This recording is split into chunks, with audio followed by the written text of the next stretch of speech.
ನಮಸ್ತೆ ವೀಕ್ಷಕರೇ, ನಾನು ನಿಮ್ಮ ಆದರ್ಶ್ ರೇವಣ್ಕರ್. ಪ್ರಸ್ತುತ ದಿನಗಳಲ್ಲಿ ವ್ಯಾಪಕವಾಗಿ ಹರಡುತ್ತಿರುವ ಮಾರಕ ರೋಗವಾಗಿರುವ ಡೆಂಗ್ಯೂ ಜ್ವರದ ಕುರಿತು ಜನರಲ್ಲಿ ಜಾಗೃತಿ ಮೂಡಿಸಲು ನನ್ನದೊಂದು ಸಣ್ಣ ಪ್ರಯತ್ನ.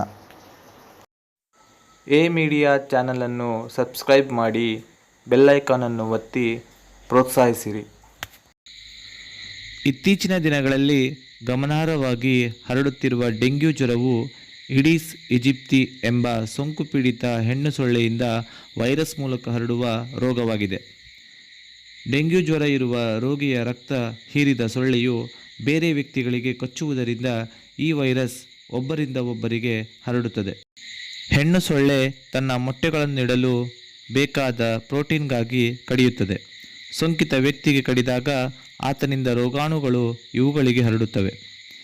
ಇದು ಬದುಕಿರುವವರೆಗೂ ರೋಗಾಣುಗಳನ್ನು ತನ್ನೊಂದಿಗೆ ಇಟ್ಟುಕೊಂಡು ಅದು ಕಡಿಯುವ ಎಲ್ಲರಿಗೂ ಸೋಂಕನ್ನು ಹಬ್ಬಿಸುತ್ತದೆ. ಒಮ್ಮೆ ಸೋಂಕಿಗೊಳಗಾದಂತಹ ಸೊಳ್ಳೆಯು ಸೋಂಕಿತ ಸೊಳ್ಳೆಯಾಗಿಯೇ ಉಳಿಯುತ್ತದೆ. ಜೊತೆಗೆ ತಾನು ಇಡುವ ಮೊಟ್ಟೆಗಳಿಗೂ ಸಹ ಸೋಂಕನ್ನು ಹರಡುತ್ತದೆ. ಕಾರಣ, ಮರಿ ಹುಟ್ಟುವಾಗಲೇ ಸೋಂಕಿತ ಸೊಳ್ಳೆಯಾಗಿ ಹುಟ್ಟಿ ರೋಗವನ್ನು ಪಸರಿಸುತ್ತದೆ. ಈಗ ಮಳೆಗಾಲ ಪ್ರಾರಂಭವಾಗಿರುವುದರಿಂದ ಈ ಸೋಂಕು ಯಾವ ಸಂದರ್ಭದಲ್ಲಿಯೂ ಸಹ ಕಾಡಬಹುದು. ಆದರೆ ಪ್ರಿಯ ವೀಕ್ಷಕರೇ, ಸಾಮಾನ್ಯ ಜ್ವರವನ್ನು ಡೆಂಗ್ಯೂ ಜ್ವರವೆಂದು ತಪ್ಪು ತಿಳಿದುಕೊಳ್ಳಬಾರದು.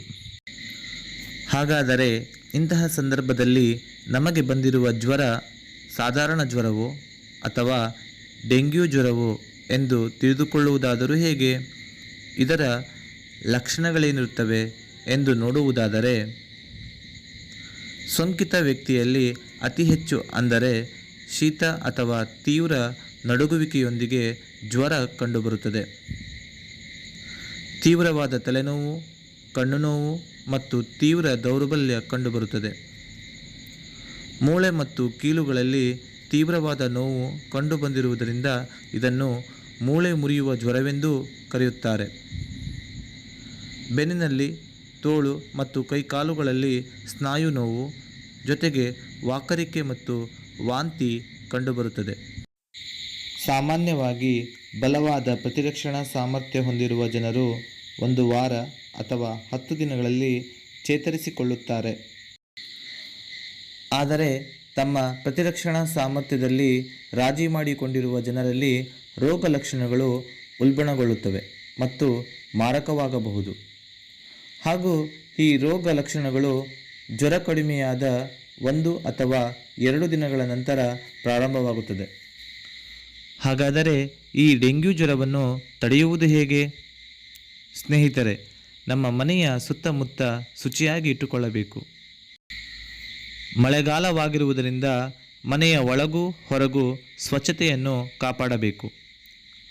ಮಳೆಯ ನೀರು ನಿಲ್ಲದೇ ಇರುವ ಹಾಗೆ ಕಾಳಜಿ ವಹಿಸಬೇಕು. ಹಾಗೆ ತೆಂಗಿನ ಚಿಪ್ಪು, ಒಡೆದು ಹೋದ ಬಾಕ್ಸ್ಗಳನ್ನು ಮನೆಯ ಸುತ್ತ ಹಾಕಿಡಬೇಡಿ. ಇದರಲ್ಲಿ ನೀರು ನಿಂತು ಸೊಳ್ಳೆ ಮೊಟ್ಟೆ ಇಡುವ ಸಾಧ್ಯತೆಗಳಿರುತ್ತವೆ. ಜೊತೆಗೆ ಮನೆಯ ಒಳಾಂಗಣ ಮತ್ತು ಹೊರಾಂಗಣಗಳಲ್ಲಿ ಸೊಳ್ಳೆ ನಿವಾರಕಗಳನ್ನು ಬಳಸಿರಿ. ಮಲಗುವಾಗ ಸೊಳ್ಳೆ ಪರದೆಗಳನ್ನು ಬಳಸಿ. ಹೊರಗೆ ಹೋಗುವಾಗ ಸಂಪೂರ್ಣ ಮುಚ್ಚಿದ ಬಟ್ಟೆಗಳನ್ನು ಬಳಸಿ. ಈ ಕ್ರಮವನ್ನು ಅನುಸರಿಸುವುದರಿಂದ ಡೆಂಗ್ಯೂ ಜ್ವರವನ್ನು ಸ್ವಲ್ಪ ಮಟ್ಟಿಗೆ ತಡೆಹಿಡಿಯಬಹುದಾಗಿದೆ. ಹಾಗಿದ್ದರೆ ಈ ಡೆಂಗ್ಯೂ ಜ್ವರಕ್ಕೆ ಮನೆಮದ್ದು ಇದೆಯಾ ಎಂದು ಯೋಚಿಸುತ್ತಿರುವುದಾದರೆ, ಹೌದು ಸ್ನೇಹಿತರೆ, ಕೆಲವು ಜನಪ್ರಿಯ ಹಾಗೂ ಪರಿಣಾಮಕಾರಿ ಮನೆಮದ್ದುಗಳನ್ನು ನಾವು ನೋಡಬಹುದು. ಮೊದಲನೆಯದಾಗಿ ಅಂದರೆ ಬೆಲ್ಲವನ್ನು ಹಸಿಯಾದ ಈರುಳ್ಳಿಯೊಂದಿಗೆ ಸೇವಿಸಬೇಕು. ಈ ರೀತಿಯಾಗಿ ಬೆಲ್ಲವನ್ನು ಹಸಿಯಾದ ಈರುಳ್ಳಿಯೊಂದಿಗೆ ಸೇವಿಸುವುದರಿಂದ ರೋಗ ನಿರೋಧಕ ಶಕ್ತಿಯು ಹೆಚ್ಚಾಗುತ್ತದೆ. ತನ್ಮೂಲಕ ಡೆಂಗ್ಯೂ ಜ್ವರವು ನಿಯಂತ್ರಣಕ್ಕೆ ಬರುತ್ತದೆ. ಮುಂದಿನದಾಗಿ ಸಾಕಷ್ಟು ಪ್ರಮಾಣದಲ್ಲಿ ನೀರನ್ನು ಕುಡಿಯುತ್ತಲಿರಿ. ಅತಿಯಾದ ಬೆವರುವಿಕೆ ಡೆಂಗ್ಯೂ ಜ್ವರ ಸಮಯದಲ್ಲಿ ತೀವ್ರವಾದ ನಿರ್ಜಲೀಕರಣಕ್ಕೆ ಕಾರಣವಾಗಬಹುದು. ಪರಿಣಾಮ, ನೀವು ಸಾಕಷ್ಟು ದ್ರವಗಳನ್ನು ತೆಗೆದುಕೊಳ್ಳಿರಿ. ನಿಮ್ಮ ದೇಹವನ್ನು ಚೆನ್ನಾಗಿ ಹೈಡ್ರೀಕರಿಸಲು ಆಗಾಗ ಮಧ್ಯಂತರದಲ್ಲಿ ನೀರು ಕುಡಿಯುತ್ತೀರಿ. ಮುಂದಿನದಾಗಿ ಪಪ್ಪಾಯಿ ಎಲೆಯ ರಸವನ್ನು ಕುಡಿಯಿರಿ. ಪಪ್ಪಾಯಿ ಎಲೆಗಳು ಡೆಂಗ್ಯೂ ಜ್ವರಕ್ಕೆ ನೈಸರ್ಗಿಕ ಚಿಕಿತ್ಸೆ ಎಂಬುದಾಗಿ ತಿಳಿದುಬಂದಿದೆ. ಪಪ್ಪಾಯಿ ಎಲೆಗಳು ನಿಮ್ಮ ಪ್ಲೇಟ್ಲೆಟ್ಸ್ಗಳ ಸಂಖ್ಯೆಯನ್ನು ಹೆಚ್ಚಿಸಲು ಸಹಾಯ ಮಾಡುವ ಎಲ್ಲ ಪೋಷಕಾಂಶ ಮತ್ತು ಸಾವಯವ ಸಂಯುಕ್ತಗಳ ಮಿಶ್ರಣವನ್ನು ಹೊಂದಿರುತ್ತದೆ. ಒತ್ತಡವನ್ನು ಕಡಿಮೆ ಮಾಡಲು ಮತ್ತು ದೇಹದಿಂದ ವಿಷವನ್ನು ತೆಗೆದುಹಾಕಲು ಸಹಾಯ ಮಾಡುತ್ತವೆ.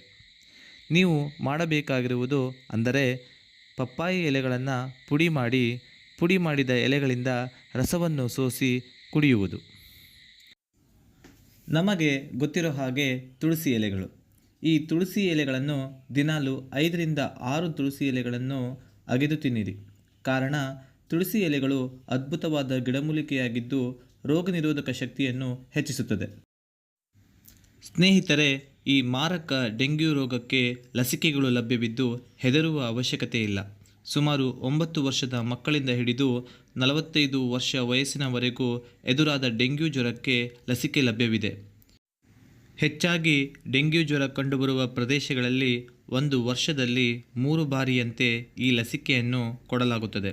ಇದರ ಪ್ರಭಾವದಿಂದ ಡೆಂಗ್ಯೂ ಜ್ವರ ಉಂಟಾಗುವ ಸಂಭವ ಅರ್ಧದಷ್ಟು ಕಡಿಮೆಯಾಗುತ್ತದೆ ಎಂದು ಹೇಳಲಾಗಿದೆ. ಜೊತೆಗೆ ಬಹುಬೇಗ ವೈದ್ಯರನ್ನು ಸಂಪರ್ಕಿಸುವ ಮೂಲಕ ನಾವು ಡೆಂಗ್ಯೂ ಜ್ವರದಿಂದ ಗುಣಮುಖರಾಗಬಹುದಾಗಿದೆ. ಧನ್ಯವಾದಗಳು.